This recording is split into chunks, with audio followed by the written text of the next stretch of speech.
everybody, so we're kicking off the 2022 mowing season today. Let's see what we're in for. So this has been a rough start to a season. I just got my trailer put together last night, and the mower came out over the weekend, and I haven't had a chance to change up blades or fluids or anything like that in the mower. I just basically put air in the tires. It's got new back tires, which is going to be pretty nice. I'm hoping not to tear up the turf like I was last season. And then I have new blades to put on it, but the blades on it right now should be fine. They were fairly new last season. Just I have different style blades. These are just the standard flat blades that are on it now. And I got some gator mulching blades, which seem to work really a whole lot better on the mower. So hopefully, yeah, we're ready to roll. And if not, we're going to find out pretty quickly. So we're at our first stop of the day. I'm looking around. I don't know. I'll have to check out the backyard. This doesn't look too terribly tall, but there's a lot of sticks to pick up. So, at least according to the customer. So we will get these sticks picked up. We'll check it out and see what it's like. I don't know if you can see this on the camera, but yeah, we've got a few sticks to pick up. Looks like this birch tree made a mess.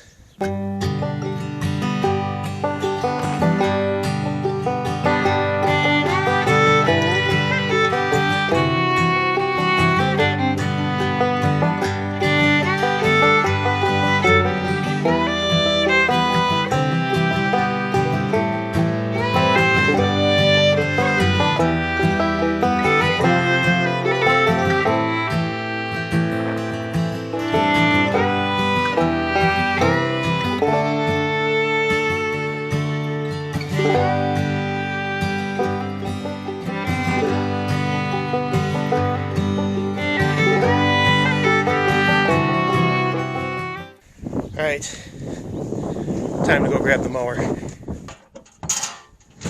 What I'm doing right now is probably the most difficult part of having this trailer. I gotta set up ramps every single time I take the mower on and off the trailer. It's kind of a pain, but ultimately I like the trailer, and it was cheap, and I really haven't outgrown this trailer quite yet. So I just deal with the ramps for right now. Until then, until I can get one with a drop-down gate, this will work.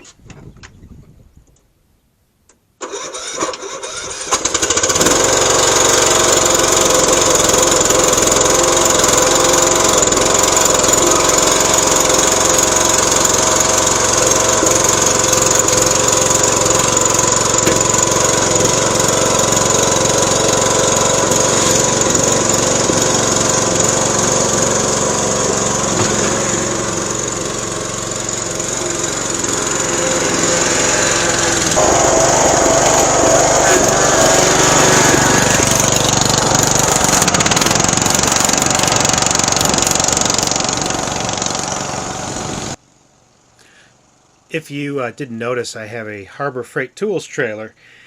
And the reason why I got that was because, well, it was the cheapest trailer I could find. Or should I say, it was the biggest trailer I could find that I could afford. This is what I tell people if they're going to the landscaping business and they're trying to buy a trailer.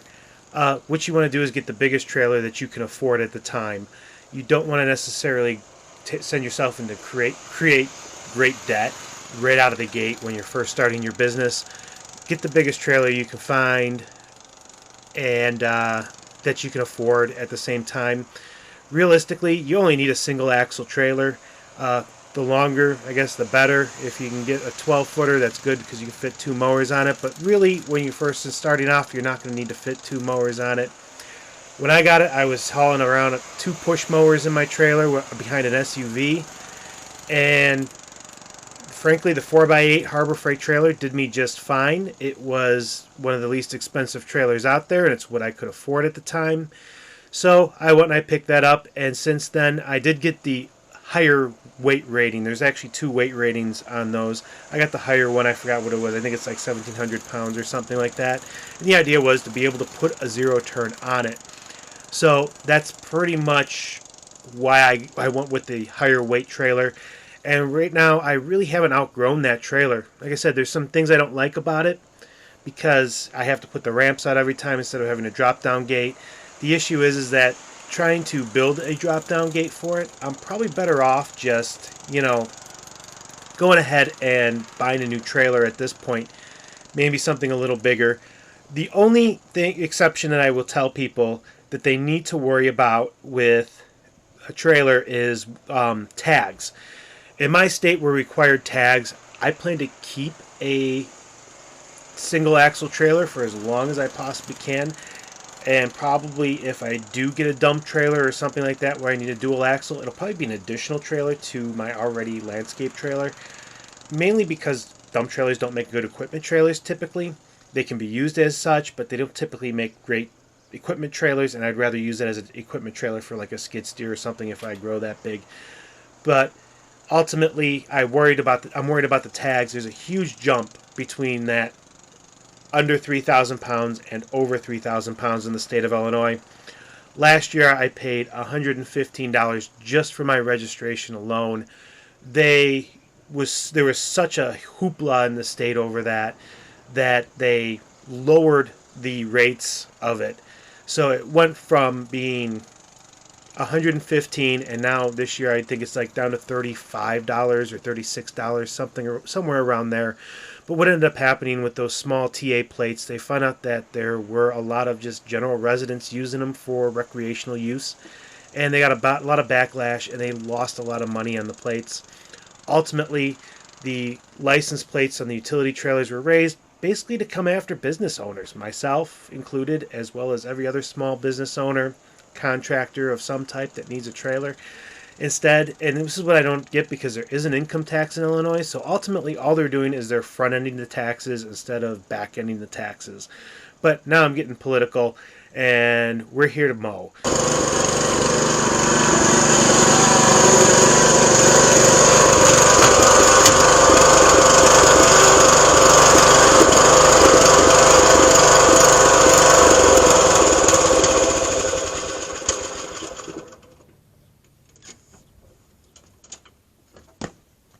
So these weed whacker racks are new for this season.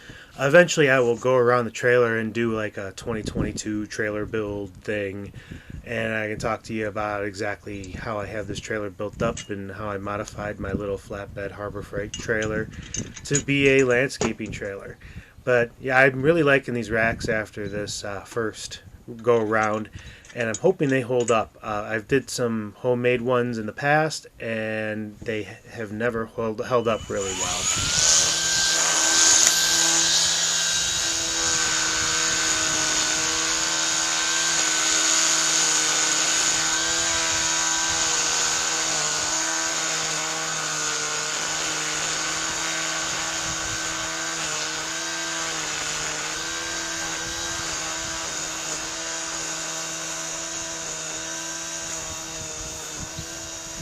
What I'm using is a Ryobi weed whip. It's a battery-powered weed whip. I really like these weed whips. In a future frame, you'll actually see the very first weed whip I ever purchased on Facebook Marketplace for my business for $5. And it's actually on the trailer. I have the edging head on it. I just used the whip to do the edging on the sidewalks and everything for this one. This one was not too terribly bad.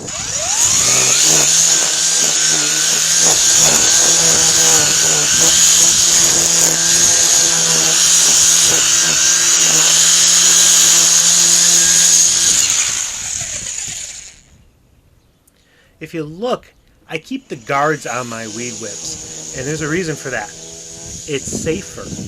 That's why. I like the guards on my weed whips. I like to go a little overzealous with hitting those bump heads, so having the automatic cutters are really important to me. And I just like having the guards on it just for the safety aspect of it.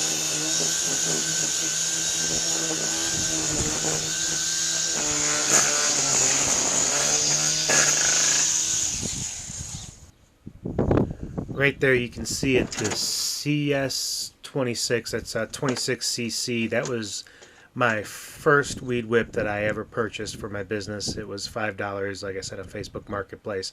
You don't need to get really expensive equipment to get started in landscaping. You just need to get some equipment. You also might notice I use a handheld blower, and I don't use a backpack blower. And the reason why is the handheld blower is just much quicker. If I can get it started, that is. But when I can get it started and started fairly quickly, it's a lot quicker than a backpack blower because I don't have to mess around with throwing it on my back and everything, and I can take it off the rack, blow, you know, and then put it right back on the rack fairly quickly. It doesn't take much time at all then when I can start it normally. There it goes. Finally. But when you're dealing with small residential lots like this, it just makes best sense to use a handheld blower. If you are using large lots, yeah, it may make sense to deal with a backpack blower because it's a little bit more versatile. You'll be able to blow things further. But for small lots like this, a handheld blower does really well, and I find out to be actually more efficient and quicker than trying to use a backpack blower. I tried a backpack blower for a while. I ended up just using the handheld all the time.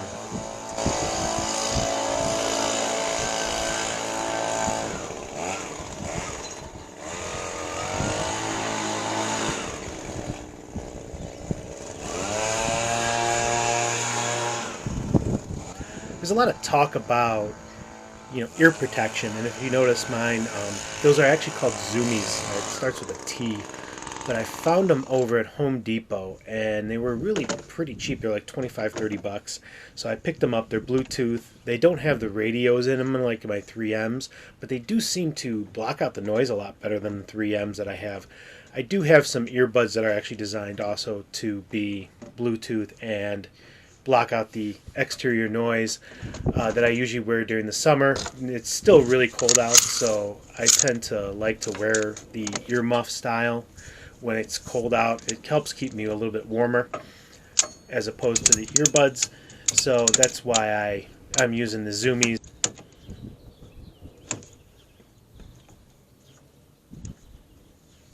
I always like to start with this particular property for the season, and the reason why is because it's the one that's closest to the shop. I realized I forgot something. So the B boxes, which is the water shutoff, the main water shutoff for the city, I mow around those and weed whip around them because I've destroyed too many decks on them.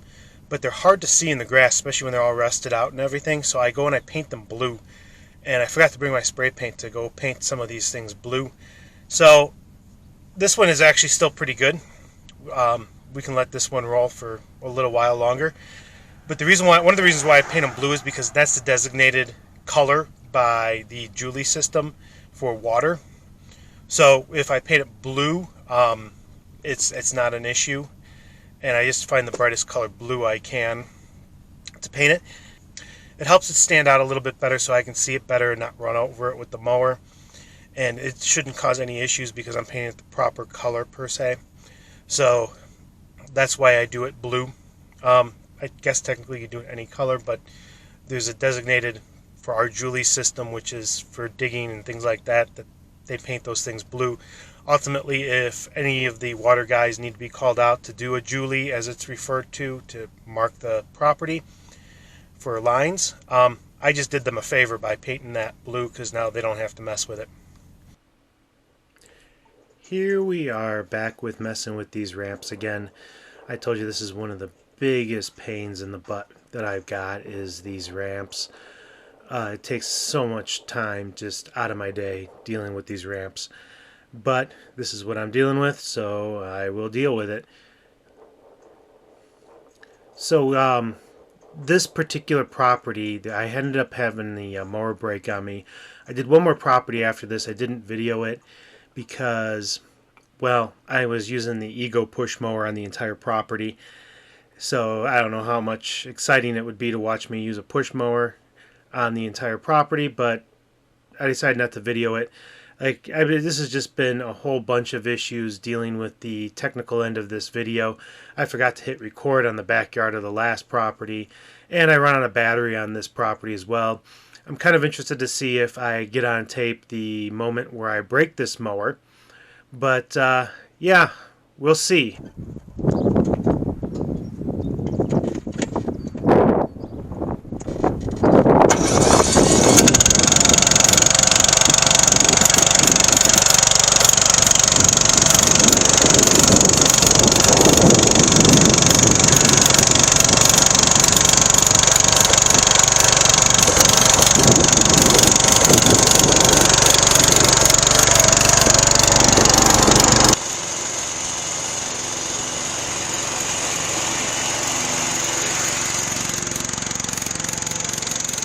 I don't know if you're going to be able to pick this up or not, but as you can see, I still have not fixed the surging issue with this engine.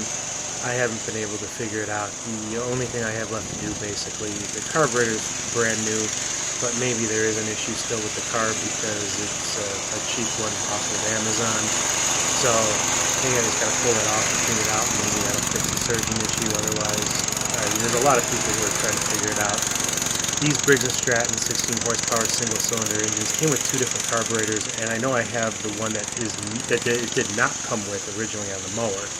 So that might be the issue as well, but both of them are supposed to work all the same. I think they came out with the second one because they were having problems with the first one. But we'll figure that out. Got a small oil leak to fix, but other than that, it's been doing pretty good. And like I said, something broke on this property. Don't know exactly what, but we'll figure it out.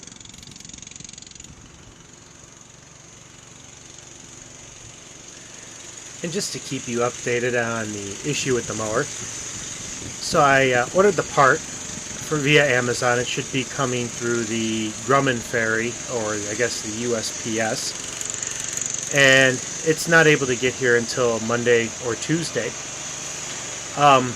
So I'm going to be using a push mower for the rest of my properties this week. That's not going to be fun, as one person I was talking to joked about it. It's like you're 12 years old again. So, whatever. It is what it is. But hopefully we'll be able to get that thing up and running by next week.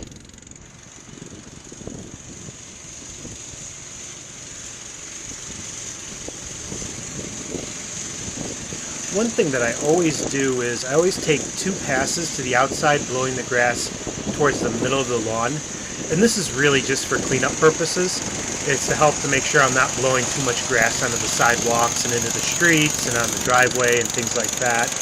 And it just makes cleanup with the blower a little bit easier. So I make those 2 passes, and then I'll go into my lines after that.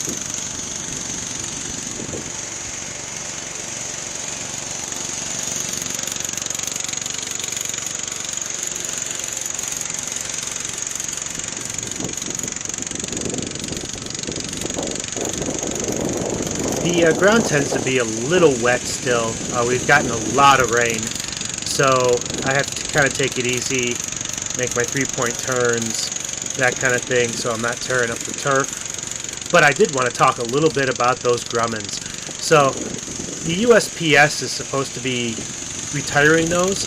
Unfortunately, they said that you probably won't see a lot of them. They're probably going to be scrapping them. They tend to catch on fire, and they can't figure out why. There's no universal reason behind it. And it's sad because I sat there and I looked at those things, and those would be perfect for like a small lawn care setup like this for residential use. Trailerless setup, enclosed, put your small mower in the back, stick some weed whackers on the wall, the blower on the wall, and they're little 4-cylinders, so they'd be pretty good on gas too.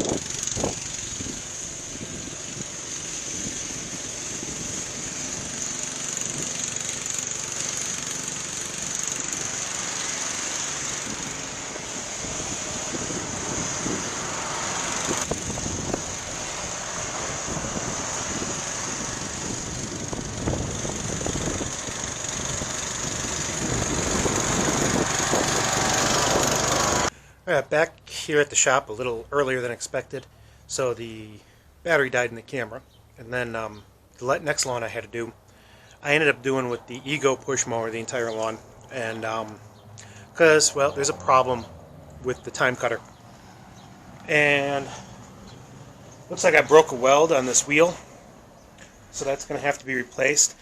I still got 2 more lawns I'm supposed to do today, and I don't want to really do them with the Ego. So I guess what's going to end up happening is I'm going to end up having to get the button going, order the part for this one, and hopefully I can get the button up and running tonight so I can finish up and not have to worry about the Ego. Alright, well, until next time.